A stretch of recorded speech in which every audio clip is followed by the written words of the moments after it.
अस्सलाम वालेकुम दोस्तों, आज की कहानी बड़ी ही पुरअसरार है और सबसे बड़ी बात यह है कि यह कहानी सच्चाई पर माबिन है। एक सच्चे वाक़ये पर जिन मोहतरमा ने ये कहानी सुनाई उनका नाम राहिला कमाल है। कहानी बयान करते हुए वह कहती है कि मेरा नाम राहिला कमाल है। मैं लंदन में पैदा हुई। मेरे माँ बाप का ताल्लुक रावलपिंडी के ज़िले से है। मैं इंग्लैंड के मशहूर यूनिवर्सिटी में शो बायो आर्कोलॉजी में ग्रेजुएशन कर रही हूँ।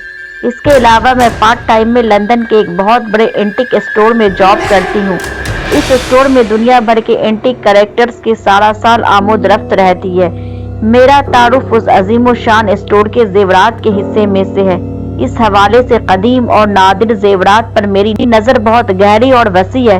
पिछले साल मैं पहली दफ़ा अपनी नानी अम्मा से मिलने रावलपिंडी यानी पाकिस्तान आई। यहाँ मुझे जो प्यार मिला वह लफ्ज़ों में बयान नहीं किया जा सकता। अपने इस क़याम के दौरान नानी अम्मा ने मुझे अपने जेवरात दिखाए। उन जेवरात में एक हार जो कि एक चमकी पोटली में था मेरी नज़रों का मरकज बन गया। यह हार अपनी शक्ल और शबाहत से दूसरे हारों से बिल्कुल मुख्तलिफ था। ऐसा या इससे मिलता जुलता कोई हार मैंने जिंदगी में कभी नहीं देखा था और न ही इसके बारे में कहीं पढ़ा था। यह खालिस सोने का था और खासा बेशकीमती मालूम हो रहा था। जब मैंने अपनी नानी से इसके बारे में पूछा तो उन्होंने इसके बारे में एक बड़ा ही अजीब और गरीब वाकया सुनाया। यह वाकया आप उनकी ज़बानी ही सुनिए। काफी साल पुरानी बात है। मेरे शादी को 2 साल का अरसा गुजरा था। मेरे शौहर मिर्जा शौकत बेग यानी तुम्हारे नाना महकमा पुलिस में मुलाजिम थे। अल्लाह ताला ने हमें एक बहुत प्यारी बेटी फातिमा से नवाजा था जो तुम्हारी अम्मी है। मेरे ससुराल में लड़कियों का बहुत अकाल था।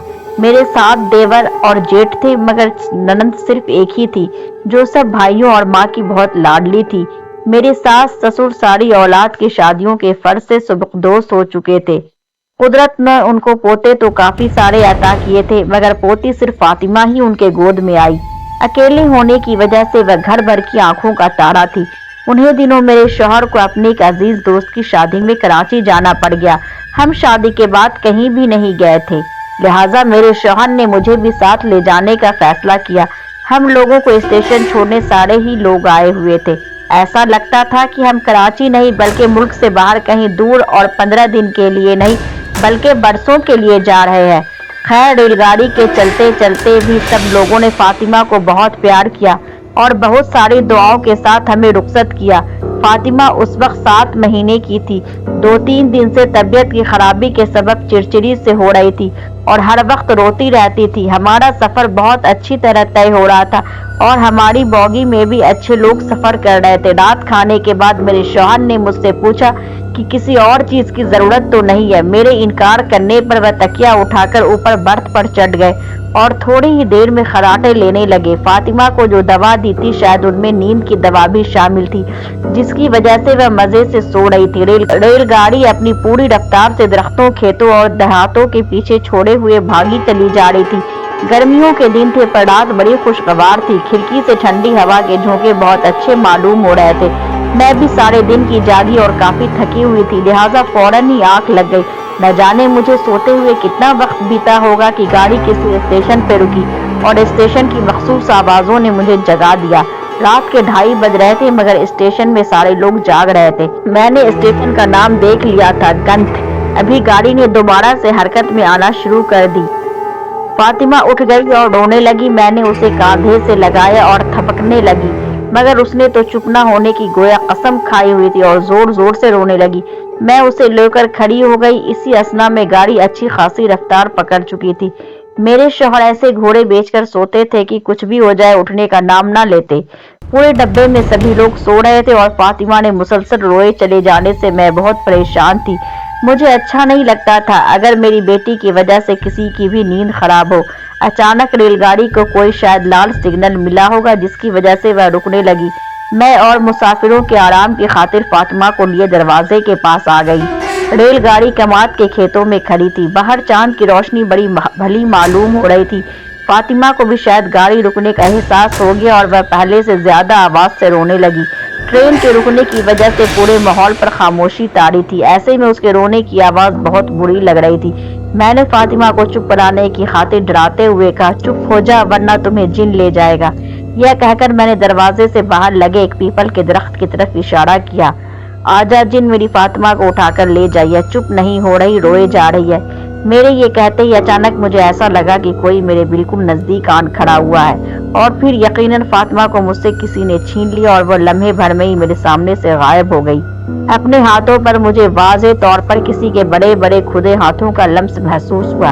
मैं एक फलक शिगाफ चीख मारी, मेरी बेटी को कौन ले गया, मेरी बेटी को वापस कर दो। मैं बुरी तरह चीख रही थी, अचानक मेरी आंखों के सामने अंधेरा छा गया और मैं चकरा कर वहीं गिर पड़ी। न जाने कब तक बेहोशी की हालत में रही, फिर किसी ने मेरे मुंह पर फांस डाला और जोर जोर से झिंझोड़ा तो देखा मेरे शौहर शौकत मुझ पर झुके हुए हैं। उनका चेहरा वहशत ज़दा हो रहा था। आसपास बहुत से मर्द औरतें खड़े थे। मुझे होश आते देखकर वो चिल्लाए, शाहिदा, फातिमा कहाँ है, मेरी बेटी कहाँ है, खुदा के लिए जल्दी बताओ। फातिमा का नाम सुनकर मैं पूरी तरह होश में आ गई। रेलगाड़ी सब बातों से बेनियाज दौड़ी चली जा रही थी। किसी भले मानस को उस वक्त रेलगाड़ी रोकने का ख्याल आया। उसने जंजीर खींच दी। ट्रेन के रुकते रुकते मैं रोते हुए सारा किस्सा सुना चुकी थी। कोई भी मेरी बात पे यकीन नहीं कर रहा था। औरत और शौकत भी मेरी तरफ बेयकीनी से देख रहे थे। मैं ज़ारो कत्तार रो रही थी। गार्ड और रेलवे पुलिस के अहलकार भी आ गए थे। शाहिदा, ठीक ठाक बताओ क्या हुआ था, क्या वह तुम्हारे हाथ से कहीं गलती से बाहर तो नहीं गिर गई? शौकत बेचारा परेशान सा हो रहा था। अगर ऐसा है तो तुम्हारा कोई कसूर नहीं, मुझे सही बताओ, मैंने रोते हुए कहा। शौकत, उस वक्त तो ट्रेन रुकी हुई थी एक स्टेशन के करीब। क्या नाम था उस स्टेशन का? उसने मेरी बात काटकर जल्दी से पूछा। मैंने जहन पर जोर डाला तो खुदा के हुक्म से फौरन आ गया, गंत। हाँ शौकत, उस स्टेशन का नाम गंत ही था। उसके पास ही ट्रेन रुकी थी। कुछ देर के लिए मुझे फिर रोना आ गया। मेरी बच्ची कहाँ गई? मेरी बच्ची, एक औरत ने मुझे गले से लगा लिया और तसल्लियां देने लगी और मैं बिलक बिलक कर रोने लगी। शौकत ने गार्ड को अपना पुलिस का कार्ड दिखाया और उनको लेकर डिब्बे से बाहर उतर गए और डिब्बों से भी लोग उतर गए। हमारे डिब्बे में आकर रेलगाड़ी के पूछने की वजह मालूम कर रहे थे। कुछ लोग खिड़कियों से लेकर खबरें हासिल कर रहे थे। मैं रो रो कर अल्लाह ताला से दुआ कर रही थी कि ऐ पाक परवरदिगार, मुझे मेरी बेटी से मिला दे। अचानक रेलगाड़ी की विस्ल सुनाई दी और वह हरकत में आने लगी। मैं बेचैन होकर चीखी, कोई इसे रोको, यह मुझे मेरी बच्ची से दूर ले जाएगी, इसे रोको। इतने में शौकत भी आ गए। गार्ड साहब भी उनके हमरा थे। फिक्र नहीं करो शाहिदा, हम वापस उसी जगह जा रहे हैं जहाँ से फातिमा को वो ले आए थे। हम उस जगह से बहुत आगे नहीं आए हैं, गाड़ी पीछे जा रही है। मैंने हैरान होकर उनकी तरफ देखा। उन्होंने पलटकर किसी को आवाज दी, आइए बड़े साहब। पिछली सीटों से उठकर एक दरमियानी उम्र के बुजुर्ग आए और सुकून से सामने वाली सीट पर बैठ गए। यह साहब भी इसी ट्रेन के मुसाफिर है और हैदराबाद जा रहे हैं। शौकत ने उनका तारुफ कराते हुए कहा, पूरी ट्रेन में तुम्हारे किस्से का यकीन सिर्फ इन साहब ने किया है और कहते हैं कि और जो हुआ है वह नामुमकिन नहीं है। मैंने उनकी तरफ देखा, वह नजरें नीचे किए बैठे थे।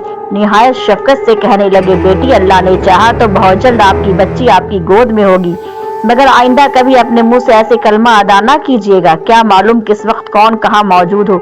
मैंने बेसब्र से कहा, बाबा जी, क्या वाकई आप मेरी बच्ची को वापस दिला सकेंगे? फातिमा हमारी सिर्फ एक ही बच्ची है। मेरा दिल भर आया, फिर आंसुओं की झड़ी लग गई। बेटा, मायूसी कुफ्र है, अल्लाह की जात पर यकीन रखो, वह हम सब के लिए बेहतर करेगा। शौकत मुझे तसल्ली देता हुआ खुद भी रोए जा रहे थे। कोई 40 मिनट बाद ट्रेन गंत स्टेशन से जरा पहले रुकी। ड्राइवर साहब ने अपने अंदाजे से गाड़ी उस जगह पर रोकी जहां कुछ देर पहले सिग्नल डाउन मिला था। एक छोटे बैग में शौकत ने पहले से ही मेरा, अपना और फातिमा का थोड़ा सा सामान एक छोटे से बैग में ठूसने के बाद अपने 2 सूटकेस एक नेक दिल आदमी के हवाले कर दिए थे, जिसने उनको कराची कैट पर असलम के हवाले करने की जिम्मेदारी कबूल कर ली थी। रात के 2:30 बजे का वक्त था। हम तीनों रेलगाड़ी से उतर आए और मुसाफिर भी हमारे साथ ही उतर गए। इतने में गार्ड साहब भी हमारे पास आ गए। शौकत ने आगे बढ़कर गार्ड का शुक्रिया अदा किया। साहब एक अच्छे आदमी थे। कहने लगे, बरखुरदार जी तो चाह रहा कि तुम्हारे साथ चलूं, मगर यह रेलगाड़ी और तमाम मुसाफिर भी मेरी जिम्मेदारी है। मेरा उनको छोड़ना नामुमकिन है। अल्लाह ताला तुम्हें तुम्हारी बच्ची से फिर मिला देगा। शौकत ने एक दफा फिर उनसे मुसाफा किया और शुक्रिया अदा किया। कई मुसाफिर ने हमारे साथ चलने की पेशकश की, मगर शौकत ने शुक्रिया के साथ सबको मना कर दिया और महज दुआ करने की दरखास्त की। रेलगाड़ी दोबारा अपनी मंजिल की जानिब रवाना हो गई। वह बुजुर्ग जो हमारे साथ थे, जिनका नाम मुझे बाद में मालूम हुआ, वह मोहम्मद हुसैन उनका नाम था, मुझसे उस दरख्त के बारे में पूछने लगे। बेटा, उस दरख्त की निशानदेही कर सकती हो तुम? جس کی طرف تم نے اشارہ کیا تھا، میں کیا بتاتا، مجھے تو ہر درخت ویسی ہی معلوم ہوتی تھی۔ مجھے پریشان دیکھ کر محمد حسین صاحب بولے، کوئی بات نہیں بیٹا، ابھی سب خود ہی پتا چل جائے گا۔ پھر اپنے پیچھے آنے کا اشارہ کر کے وہ کھیتوں کے درمیان چھوٹی سی پگڈنڈی پر چل پڑے۔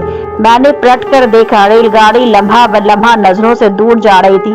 اگر دل میں آندھیاں نہ چل رہی ہوتی تو چاندنی کی چادر کھیتوں کے اوپر بہت اچھی معلوم ہوتی۔ کچھ دور چلنے کے بعد ہمیں گھر کے پاس پہنچ گئے۔ محمد حسین صاحب نے ہمیں وہیں ٹھہرنے کو کہا اور خود آگے بڑھ کر دروازہ کھٹکھٹایا۔ اندر سے کسی نے پنجابی زبان میں پوچھا، کون ہے بھائی؟ اتنی رات میں کیا کام ہے؟ محمد حسین صاحب نے بھی پنجابی میں جواب دیا، بھائی ہم مسافر ہیں اور صبح تک ٹھہرنا چاہتے ہیں اور ہمارے ساتھ ایک عورت بھی ہے۔ تھوڑی دیر بعد میں زنانے میں تھی اور شوکت اور محمد حسین صاحب صاحب خانہ کے ساتھ گھر کے صحن میں تھے۔ اس نے گھر والوں کو جمع کر کے تمام حالات کا علم ہوا۔ انہوں نے ہم سے نہایت ہمدردی کا اظہار کیا اور ہمیں ہر ممکن مدد کرنے کا یقین دلاتے ہوئے ہمارے حق میں دعا کی۔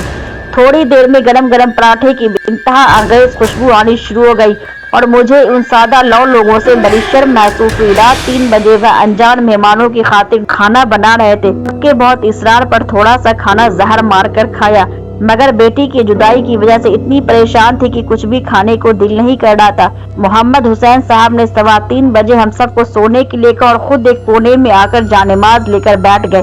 کسی نے بالکل صحیح کہا کہ نیند تو سولی پر بھی آ جاتی ہے۔ نیند نے بھی آنسوؤں کے ساتھ مل کر آنکھوں میں جگہ بنا لی۔ صبح 7:30 بجے اٹھی تو دیکھا سب لوگ جانے کب کے جاگے ہوئے تھے۔ ایک 20-22 سال کی خوبصورت لڑکی جس کو سب لیبان زرینہ پکار رہے تھے مجھ سے کہنے لگی، باجی آپ کو بھائی صاحب بلا رہے ہیں۔ میں باہر آئی تو شوکت صاحب کا خوشی سے دمکتا ہوا چہرہ دیکھا۔ میں نے بے صبری سے پوچھا، کیا ہوا، میری فاطمہ مل گئی؟ شوکت نے جواب دیا، بے شک اللہ تعالیٰ رحیم و کریم ہے اور اسی نے ان کو ہماری مدد کے لیے بھیجا ہے۔ جانتی ہو یہ اپنے محمد حسین صاحب کون ہے؟ وہ پھر میرا ہاک چہرہ دیکھ کر خود ہی بولے، یہ بہت بڑے بزرگ اور اللہ والے ہیں۔ اللہ کی مخلوق کی خدمت کو عبادت سمجھتے، رات بھر عبادت کی اور مختلف قسم کے وظائف کرتے رہے۔ کچھ ہی دیر بعد ہماری بیٹی ہمارے پاس ہوگی انشاءاللہ۔ میرے دل کی گہرائیوں سے بھی نکلا انشاءاللہ۔ محمد حسین صاحب نے گھر والوں سے کہہ کر ایک کمرہ خالی کرا لیا۔ گھر کے مالک جن کا نام نذیر محمد تھا ان کو کہا کہ ابھی تھوڑی دیر میں کچھ لوگ آپ کے دروازے پر آئیں گے، ان سے کوئی بھی بات کیے بغیر انہیں اس کمرے میں لے آئیے گا اور ہمارا باہر بیٹھ کر انتظار کرے۔ ان کے باہر چلے جانے کے بعد ہم زمین میں نظریں گارے مجھ سے مخاطب ہوئے، بیٹی اللہ تعالیٰ نے آپ کو بہت ہمت عطا فرمائی، آپ نے بہت صبر کیا، اب تھوڑا سا صبر اور کرتے ہوئے ان کو کچھ نہ کہیے جو آپ کی بچی آپ کے لیے لے گئے تھے اور اب واپس کرنے آ رہے ہیں۔ وہ اپنے کیے پر بہت شرمندہ۔ اس سارے قصے میں ویسے بھی سارا قصور ان کا نہیں تھا اور ہمیں اپنی بچی ہی سے غرض رکھنی چاہیے۔ میرے ذہن میں ابھی کئی سوال کڑبڑا رہے تھے مگر میں خاموش رہی۔ میرا دل برابر مجھے یقین دلانے کی کوشش کر رہا تھا، یہ فرشتہ صفت شخص یقیناً میری مشکل اللہ کی مدد سے دور کرانے کی صلاحیت رکھتا ہے۔ کوئی 5 منٹ کے بعد محمد یعنی اس گھر کے مالک نے دروازے سے جھانک کر بتایا کہ باہر آپ کے مہمان تشریف لے آئے ہیں۔ تھوڑی دیر میں 3 لمبے قد کے آدمی جو نہایت صاف ستھرے سفید لباس میں تھے اندر داخل ہوئے۔ ان کے چہروں کی رنگت سرخ اور سفید تھی۔ ان میں سے 2 کی داڑھی بالکل کالی تھی اور تیسرے اپنے چہرے پہ لمبی سفید داڑھی سجائے رزیدار کرتا سے ان کے امیر یا سردار معلوم ہو رہے تھے۔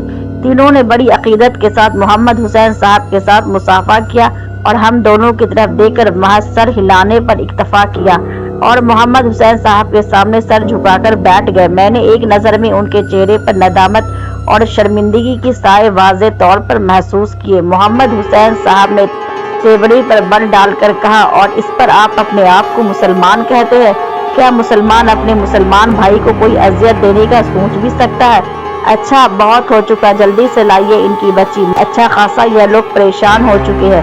آپ اب سفید داڑھی والے صاحب نے پیچھے مڑ کر ان کے ساتھی کے ہاتھ میں نہ جانے کہاں سے ایک چھوٹا سا نرم ملائم گدا آ گیا جو ان کے حوالے کر دیا۔ انہوں نے احتیاط سے وہ گدا ہم دونوں میاں بیوی کے سامنے رکھ دیا۔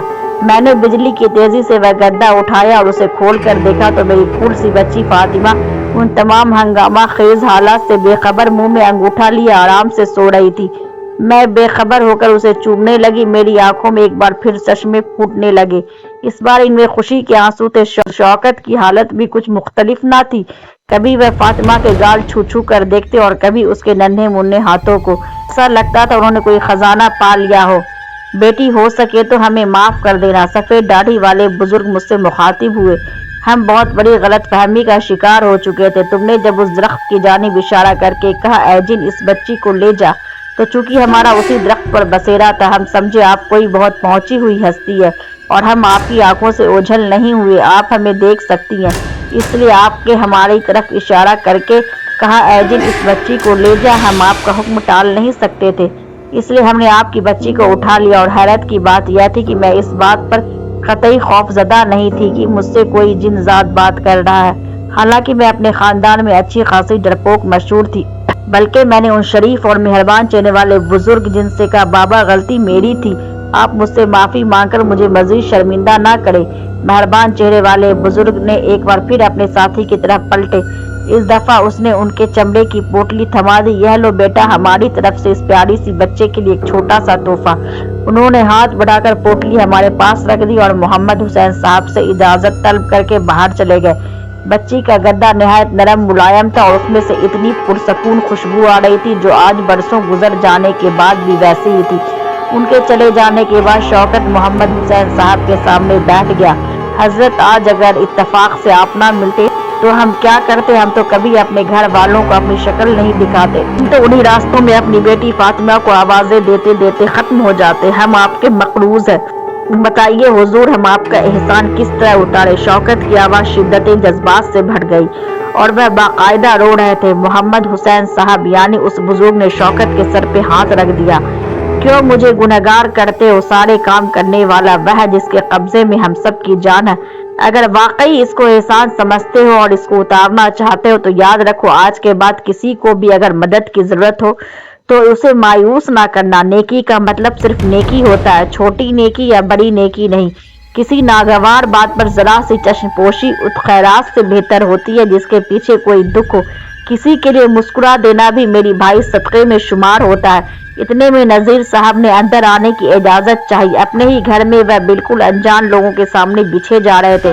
हमारे मना करते करते उन्होंने बड़ा सा दस्तरखान लगवाकर हमें जबरदस्ती बड़ा पुरतकल्लुफ नाश्ता करवाया। 11 बजे के करीब हमने उन सब से इजाजत चाहिए। उन सब ने बहुत जोर दिया कि हम दोपहर का खाना खाकर जाए, मगर हम उनका शुक्रिया अदा करके चले गए। शौकत ने नजीर साहब के हाथ पर अलग ले जाकर कुछ रकम रखना चाहिए तो वो लोग नाराज हो गए, कहने लगे कोई छोटे भाइयों से भी कुछ लेता है।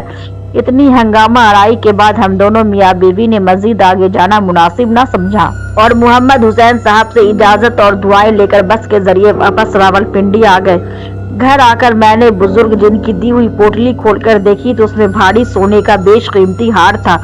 यही हार जो इस वक्त तुम्हारे सामने पड़ा है। मोहतरम हजरात, आपको ये कहानी कैसी लगी? अगर अच्छी लगी हो तो इसे लाइक करें, शेयर करें और सब्सक्राइब करें।